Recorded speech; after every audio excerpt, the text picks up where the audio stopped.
This I wanna nail sports to the bone. Top blogger, top YouTube channel. No matter which sports, here we got it covered. Subscribe and hit the notification bell. What's up, my wonderful peeps?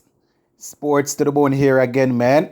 Shout out to all the viewers, subscribers, and the followers. Big up on yourself. All right, my viewers and subscribers. So this morning, I have two cricket-related stories to share with you guys.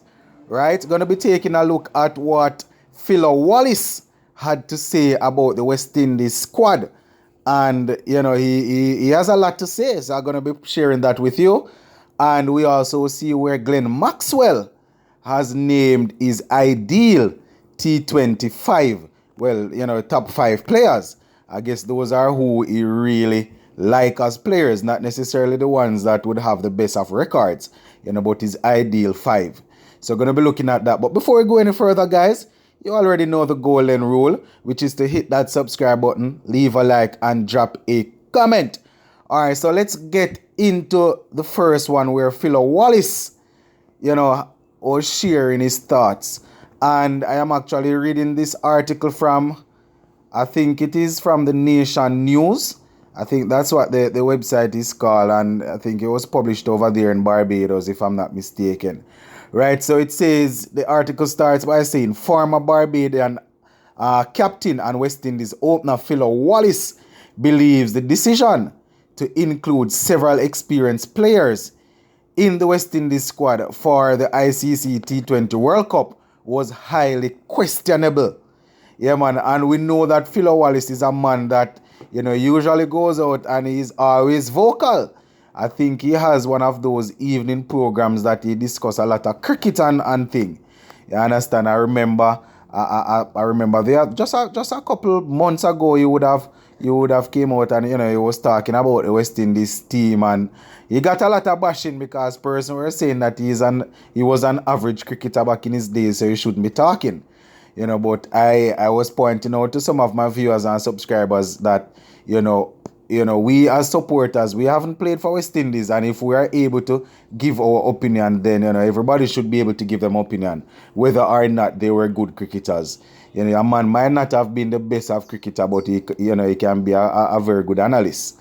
You understand? So I'm just gonna go through the article bits by bits and share with you guys a couple of the things that he had said.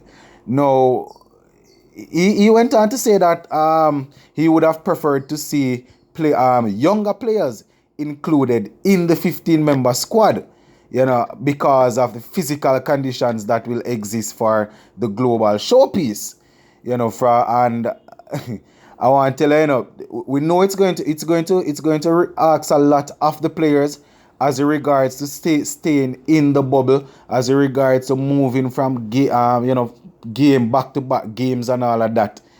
So he's thinking that the 15-man squad has too many too many senior players in it. But I don't know. These players, we call them senior players, but these people are performing at a good level. If you look at Lendl Simmons, Russell, Pollard, Bravo, all these guys are well over in their 30s, yes, but they are still performing at a good level. You understand? So to just say that sort of so in a way. No, we know it's going to be rigid. It's going to be rough because the tournament is expected to run from October 17 to November 14. So we know it's a jam-pack thing, and it's going to be in between in the United Emirates and Oman. You understand? Wallis is also quoted as saying the selectors have seemingly placed a higher value on experienced players that have been tried and tested rather than youth. Wallis is quoted as saying. And it's not only, in my opinion, it's not only a matter of say that they would have gone with players that would have been tested and proven, but who are the other youngsters that are really outperforming the senior players? The only youngsters that I would really say that I would bring in the team would be Sheffield Rutherford, maybe Romario Shepherd, and probably I would have gone for Odin Smith over O'Shane Thomas. You understand? Because O'Shane Thomas is pure pace, yes, but Odin Smith is basically as quick as O'Shane Thomas, and he's even more penetrative, one would say, and have more control. You know, at the flip side, you know, one would say that he only performed in one CPL, and you know he needs more experience before he's selected in a big tournament like that. You know, so it's 6 or 1.5 dozen of the other, as people would say. You know, it's half and half. No, Philo Wallis also went on to say that it is going to be a challenge for such a squad in such trying condition, you know, in places such as Dubai, Abu Dhabi, and Oman, where the T20 World Cup will be played. You know, so I guess he's saying that based on the type of conditions over there, the senior players will find it, you know, very, very difficult to cope. But once again, as I said, these are no patients, you know, guys. Only Chris Gayle, who is in his 40s, you would say that, well, you know, is really up there. But these players that are in their 30s, they are performing at reasonable good physical conditions. You know, it's not like you have to be hiding them on the field. Bravo, who is well up in his 30s, is always there and thereabout in the cover regions, you know, or mid off, diving up and down and doing things like that. Russell Mobile, Pollard Mobile, Lendl Simmons, you know, the other day in the CPL we saw where he would have, he wasn't so good in the field, but that man is always mobile. You know, probably on the Gayle, who is in the team that you would say that isn't too mobile, and you know, you're always going to need a man at slip, and Gayle is a pretty good catcher off the ball. So I'm not certain if if this case, you know, Philo Wallis is making a good case here. You understand? I know that, you know, everybody entitled to their opinion, but I'm not too sure where this is concerned now.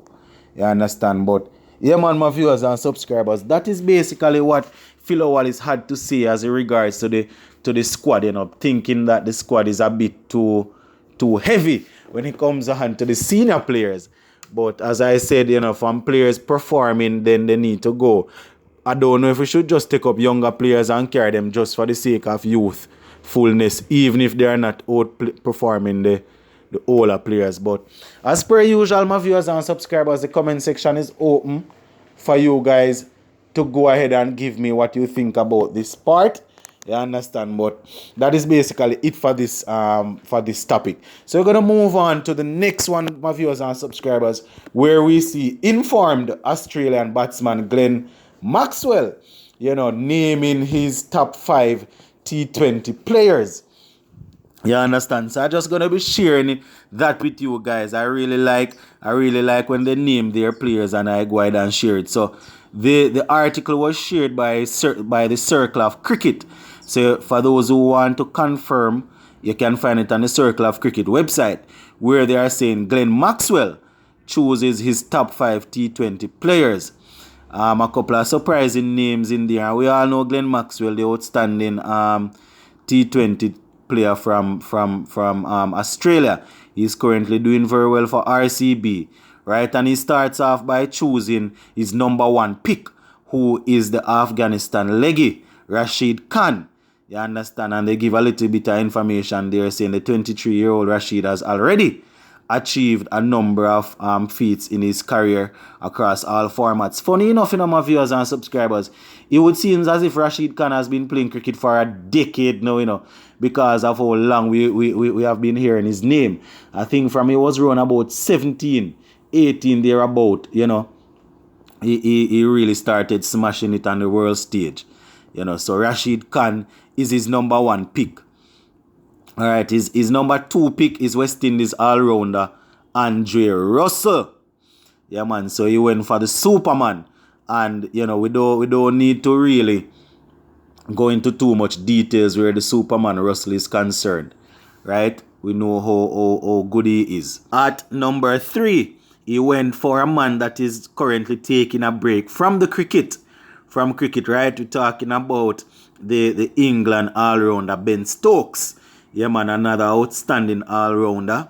So he and Russell, he has them there. And his next pick, you know, Sean Tate And for those who have been watching a lot of cricket, especially back in 2006, 7, 8, thereabout, you would know Sean Tate, the speedster from Australia, was extremely quick, right? One of the quickest bowlers to have played the game, but you know he suffered a lot of injuries and things. I think he was a member of that 2007 winning team that Australia had at the World Cup.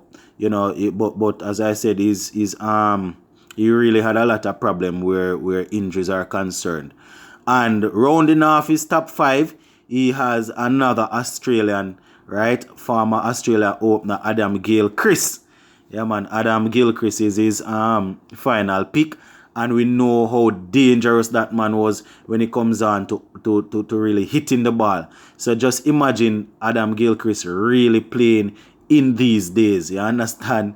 You know, he would definitely be smashing it. So those are the players that Glenn Maxwell decided that he would have had in his team. Rashid Khan, Andre Russell, Ben Stokes, he had Gilchrist, Sean Tate.